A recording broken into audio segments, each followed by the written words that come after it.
कि this was the time when the major changes were happening inside the man called PK. इन्होंने एक पद यात्रा की लगभग 3000 किलोमीटर की। अब इस एक जो ट्वीट है इसमें से आप कितनी चीजें देख सकते हैं कि ये आदमी खुलेआम मीडिया को फर्जी, नेताओं को बड़बोला, you can talk a lot, words इनके बहुत ही मजबूत होते हैं। हे हाय हेलो सलाम नमस्ते दुआ, मैं हूं Vibhas and welcome to Mahakal का भौकाल।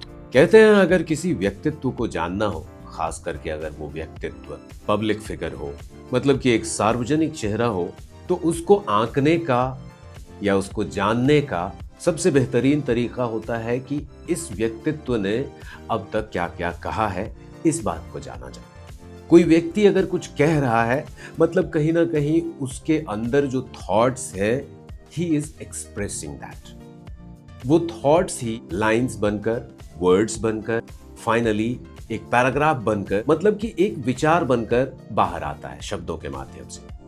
तो आइए देखते हैं कि जिस व्यक्तित्व की अभी हम लोग बात करेंगे, जिसकी चर्चा करेंगे, उस व्यक्तित्व ने अभी तक क्या क्या कहा है। और आजकल के समय में ट्विटर एक ऐसा माध्यम है, some medium where you can express whatever you feel like, and it has been very much useful even for the political people in recent years.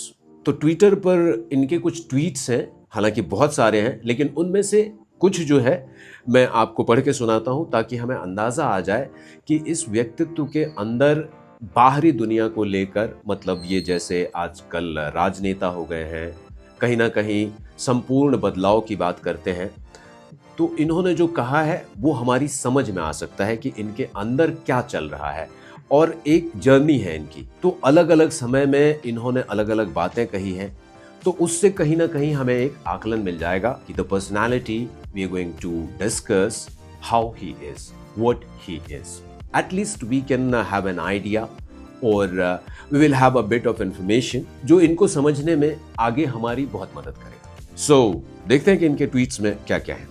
दिसंबर 21, 2020 में इन्होंने कहा है, for all the hype amplified by a section of supportive media, in reality BJP will struggle to cross double digits in West Bengal. Please save this tweet and if BJP does any better I must quit this space.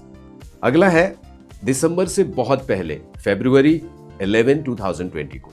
Thank you Delhi for standing up to protect the soul of India. ये तब की बात है जब इन्होंने अरविंद केजरीवाल के फिर से सीएम बनने में बहुत बड़ा योगदान दिया था। Will move ahead. April 26, 2022. I declined the generous offer of Congress to join the party as part of the EAG and take responsibility for the elections. In my humble opinion, more than the party needs leadership and collective will to fix the deep-rooted structural problems through transformational reforms. Words इनके बहुत ही मजबूत होते हैं, बहुत ही भारी भारी, पर अभी तक इन्होंने जो सक्रिय राजनीति है उसमें हिस्सा नहीं लिया है ठीक से। थोड़े दिनों के लिए थे, तो अभी ये देखना होगा कि ये जो बातें हैं ये धरातल पे उतर पाती हैं या नहीं। You can talk a lot, but the thing is that if those talks, those words which you are uttering can make its existence in reality, that makes the difference. तो इसके अगले ट्वीट पर देते हैं ध्यान। पहली बार हिंदी वाला मिला है। अगली बार चुनाव और राजनीति की बात हो तो अपना कीमती वक्त खाली बैठे फर्जी पत्रकार, बड़बोले नेताओं और सोशल मीडिया के स्वयंभू विशेषज्ञों की फिजूल की बातों और विश्लेषण पर बर्बाद मत कीजिए। अब इस एक जो ट्वीट है इसमें से आप कितनी चीजें देख सकते हैं कि ये आदमी खुलेआम मीडिया को फर्जी, नेताओं को बड़बोला, और सोशल मीडिया पे जो कुछ लोग खुद ब खुद खड़े हो गए हैं, खुद ब खुद उन्होंने अपने आप को कुछ घोषित कर दिया है और वो दिखाने का प्रयास कर रहे हैं, उनकी भी इन्होंने इसमें बात की है। और इनके ट्वीट्स में एक खास चीज देखेंगे कि बहुत सारा डिफरेंस है समय का। बहुत सारे नेता हैं हमारे बीच में जो लगातार कुछ ना कुछ ट्वीट करते रहते हैं, पर इनके ट्वीट्स के बीच में जो डिस्टेंस है, distance in the sense of time, 6 महीने, 8 महीने, 9 महीने में कोई ट्वीट आता है। आगे देखते हैं, मैं कुछ स्किप करता हूं। एक है मई 2022 इस समय कुछ ज़्यादा ट्वीट्स कर रहे थे क्योंकि बहुत सारे बदलाव आ रहे थे इनकी लाइफ में। अगर आप थोड़ा सा गौर करेंगे इनकी जीवनी पर तो आपको पता चलेगा कि this was the time when the major changes were happening inside the man called PK. PK in his close circles, generally we know him as Prashant Kishore. तो प्रशांत किशोर जी का अगला ट्वीट है मार्च 11, 2022 को, Battle for India will be fought and decided in 2024 and not in any state elections. Sahib knows this. This clever attempt to create frenzy around state results to establish a decisive psychological advantage over opposition. Don't fall or be part of this false narrative. मैं चाहता तो हूं कि इन्हें translate करूं, लेकिन इससे हमारा जो कंटेंट है वो थोड़ा लंबा हो जाएगा, तो ट्रांसलेशन तो आपको कहीं भी मिल जाएगा, वहां से आप समझ सकते हैं। एक और हिंदी है। 8 फरवरी को दिल्ली में ईवीएम का बटन तो प्यार से ही दबेगा, जोर का झटका धीरे से लगना चाहिए ताकि आपसी भाईचारा और सौहार्द खतरे में ना पड़े।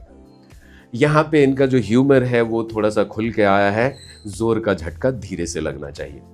ये कहीं ना कहीं हमारी जो वर्तमान केंद्रीय सरकार है उस पर चोट करने की कोशिश की गई थी। इसके अलावा बहुत सारे ट्वीट्स हैं, आप अगर वेबसाइट पे जाएंगे प्रशांत किशोर टाइप करेंगे आपको मिल जाएगा। तो ये इस तरह की सोच रखते हैं। तो इस तरह की सोच रखने वाले व्यक्ति जो कि इस समय में बहुत ही नए व्यक्तित्व के तौर पर बिहार की राजनीति में उभर कर आ रहे हैं, और आज जो ये आदमी पिछले लगभग 2 सालों से बिहार में मेहनत कर रहा है, घूम रहा है। इन्होंने एक पद यात्रा की लगभग 3000 किलोमीटर की। उसके बाद इन्होंने डिसाइड किया कि ठीक है मुझे सक्रिय राजनीति में आना है। उसके बाद इनकी पार्टी बनी स्वराज पार्टी, और स्वराज पार्टी सबसे नई है। पर आज जो चुनाव का परिदृश्य है, जैसा माहौल बन रहा है, इस साल चुनाव होने वाले हैं नवंबर में, तो लगभग 4 महीने बचे हैं। तो इससे पहले का जो माहौल है, खास करके जो एक नई आबादी बिहार में उभर कर आई है, बिहार की जनता अब वैसी नहीं रही जैसी ये 15 साल, 20 साल या 25 साल पहले थी। एक प्रबुद्ध वर्ग है और ये वर्ग बहुत बड़ा है। हालांकि इकोनॉमिकली ये बहुत ज्यादा स्ट्रांग नहीं है, पर इनका असर बिहार के चुनाव पर ही नहीं। ये ऐसे लोग हैं जिनके बारे में कहा जा सकता है कि जब इनका मन बदलता है तो देश का मन बदलता है। और बिहार का इतिहास रहा है, बिहार स्वतंत्रता से पहले के समय से it has been leading the country in different political scenarios. और अब की जो आबादी है ये अलग है, न वैसा सोच रखती है जिसे जाति के नाम पर बरगलाया जा सकता है, किसी बड़े नाम से धमकाया जा सकता है। अब देखना होगा कि ये जो व्यक्तित्व हैं जो आज इस स्तर पर पहुंच गए हैं, इनका जीवन कहाँ शुरू हुआ था, यही बताने के लिए तो मैं आया हूं।